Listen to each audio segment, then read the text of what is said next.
في لعيب قبل كده اديته الكوره في ضربه جزاء في ماتش كنت متعادل فيه. قلت له خد شوط انت الكوره. وقف اتردد، مع ان ده لعيب هداف ولعيب قوي جدا في ضربات الجزاء. لما لقيته ماسك الكوره ومتوتر وبيحطها في الارض، انا عرفت ان اللعيب ده هيضيعها. وللاسف هو فعلا ضيعها، لان هو ما كانش عنده ثقته في نفسه في اللحظات الحاسمه. سالت نفسك يوم ليه افضل لعيبه في كره القدم في تاريخ كره القدم مختلفين؟ ليه ميسي، رونالدو الظاهره، زيدان مختلفين؟ ليه اللعيبه دي فعلا اتقال عليهم اساطير كره القدم؟ الجواب بسيط بس مش سهل. في 5 حاجات او 5 اسرار بيتقنهم كل لاعب من اللعيبه الاساطير دي. لو فهمتها وطبقتها بجد هتمتلك عقليه قريبه من عقليه الاساطير. نبدا دلوقتي مع ميسي. الحاجه اللي ميسي بيمتلكها عقليته. عقليه ميسي داخل الملعب مش زي اي عقليه لاعب تاني. تحس ان ميسي بيفكر في المستقبل مش بيفكر في الماتش، يعني تحس ان هو مرتب للماتش ده قبلها ب3 4 ايام مثلا. في ماتش من الماتشات اللي هم الفوتبول انالايز كانوا محللين اداء ليو ميسي في الماتش. الماتش ده كان ميسي جاب جون وصنع جون وكان خد افضل لاعب في المباراه يعني. مش دي المشكله، المشكله بقى ايه؟ ان ميسي كان بيتمشى 83% في الماتش، يعني ما عملش سبرنتات، هو كان بيتمشى مشي 83% من وقت المباراه. بس ده بقى مش كسل بقى وان هي الدنيا راحت عليه وبتاع، لا ده كان ذكاء، ده كان ذكاء ميسي او دي قوه ميسي اصلا. تلاقي اللعيب نازل الماتش من اول الماتش يعني مثلا من اول الماتش لحد نص الماتش تلاقي اللعيب عمال يجري ويفرك واضغط على ده واضغط على ده واضغط على ده وعمال يستهلك في الطاقه. 40% من وقت الماتش اللعيب خلص فيه طاقته، تلاقي اللعيب مش قادر وعايز يتبدل. كل ده عشان يثبت للمدرب ان هو لعيب كويس. في ظل ان ميسي في الوقت ده بيوفر طاقه الى ابعد النقاط، يعني الى ابعد نقطه انت ممكن تشوفها هتلاقي ميسي بيوفر طاقته. بقول لك 83% او 84% من الماتش ميسي ما بيجريش، بيتمشى. بس هو عارف امتى يجري وامتى يضغط وامتى يروج وامتى يمرر. بجد ده لعيب بيلعب بعقله. عشان كده بقول لك بحس ان ميسي محضر الماتش قبلها ب3 4 ايام. عشان كده بقول لك حاول ان انت تبقى زي ميسي، حاول توفر طاقتك بذكاء، ما توفرش طاقتك ان انت تبين للمدرب بتاعك ان انت لعيب كسول، لا. وفر طاقتك، مش كل كرة تضغط عليها، حاول تلعب على تمركز او البوزيشن بتاعك، سواء مثلا انت بتلعب سترايكر فبتضغط على المدافع او السنتر باك بتضغط على الباك ليفت بتحلق عليه ما بتروحش على الكورة. كل الحاجات دي هتفرق معاك لو فهمت خطط ولعبت بذكاء اكتر. نيجي لرقم 2 والسر اللي بيمتلكه كريستيانو رونالدو، وهي عقلية المحارب. يعني ايه عقلية المحارب؟ تلاقي ان اي فاول بيجي، اي ضربة جزاء، اي حاجة من بعيد، تلاقي كريستيانو رونالدو بيطلب. ده راجل الوقت الحاسم. هو شايف نفسه ان الوقت ده بيبقى محتاج واحد زيه، واحد ثقة زيه، واحد شخصية زيه. في الفاولات بتلاقي كريستيانو رونالدو ضرب فاولات او لعب فاولات اكتر من فرق كاملة في الدوري المصري. يعني في فرق ما عملتش الفاولات، وكمان الدوري الاوروبي هتلاقي مثلا في فرق ما لعبتش ضربات حرة قد ما كريستيانو رونالدو لوحده لعبها، ودي فرق كاملة. تحس ان كريستيانو عايز ياخد كل حاجه لنفسه، وده مش غرور، خلي بالك، دي ثقه بالنفس. يعني في فرق ما بين الغرور والثقه بالنفس. كريستيانو دايما بيحب يبقى هو اللعيب اللي بتاع اللحظه الحاسمه، زي الاهلي كده بتاع الدقيقه 90. عشان كده انت في فرقتك لازم تتحمل المسؤوليه، لازم تبقى اللعيب اللي المدرب بيحط ثقته فيه. لازم لما يبقى في ضربه جزاء او حاجه تحسم مباراه، المدرب يبص لك في عينك يلاقيك انت اللعيب اللي جاهز، تبقى رافع ايدك. معظم اللعيبه خلي بالك بطلوا يلعبوا مهاجمين، بطلوا يشوطوا ضربات الجزاء. في لعيب قبل كده اديته الكوره في ضربه جزاء في ماتش كنت متعادل فيه، قلت له خد شوط انت الكوره. وقف اتردد، مع ان ده لعيب هداف ولعيب قوي جدا في ضربات الجزاء. لما لقيته ماسك الكوره ومتوتر وبيحطها في الارض، انا عرفت ان اللعيب ده هيضيعها.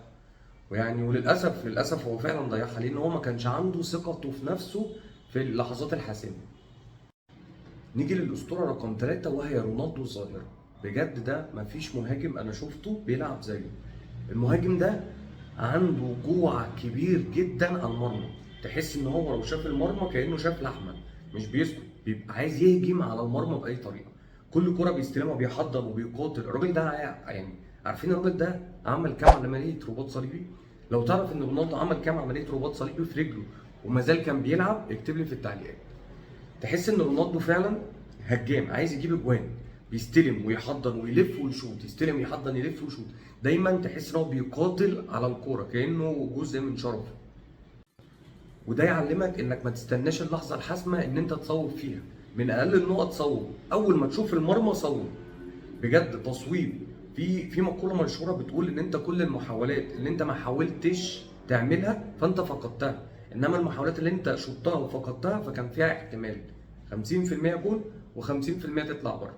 فعشان كده اي فرصه قدامك قدام المرمى لازم تصوب على طول. نيجي للاسطوره رقم 4، رونالدينيو.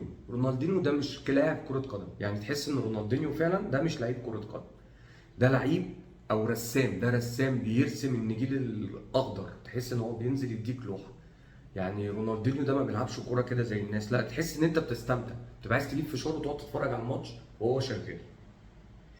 ودايما عنده الشجاعه في الماتش، ما تحسوش ان هو نازل متوتر، سواء جه مثلا يعمل مهاره او ما عملش مهاره، عدى او ما عداش، بتلاقي الجمهور بيسقف ان هم لعيبه واثقه فيه. فطالما انت الجمهور واثق فيك وانت واثق في نفسك، فانت تعدي من الجبل زي ما بيقولوا. فعادي، ايه المشكله لو انت خسرت ماتش ماتشين ثلاثه؟ عادي مفيش مشكله، العمر قدامك طويل. يعني في لعيبه تم اكتشافهم في سن ال 26 سنه، وانتوا طبعا عارفين الاسطوره فاردي، اللعيب ده تم اكتشافه في كره القدم وعنده 26 سنه. انت متخيل ان في 26 سنه من عمره ضاعوا ومحدش يعرف عنه حاجه من بعد 26 سنه؟ فتيجي انت 14 سنه تبعت لي في الكومنتات تقول لي كابتن هو انا كده العمر ضاع بيا ولا لا؟ لا يا حبيبي، ضاع بيك ايه؟ ده انت لسه 14 سنه. امال لما توصل مثلا 30 سنه وبتعافر وبتلعب في دوري درجه ثالثه هتقول على نفسك ايه؟ كمل وخليك واثق في نفسك وجرب مره واثنين ومليون لحد ما توصل لهدفك. نيجي للاسطوره الخامسه والاخيره، وهي الاسطوره زين الدين زيدان. هو يكفي ان انت تقول زيدان.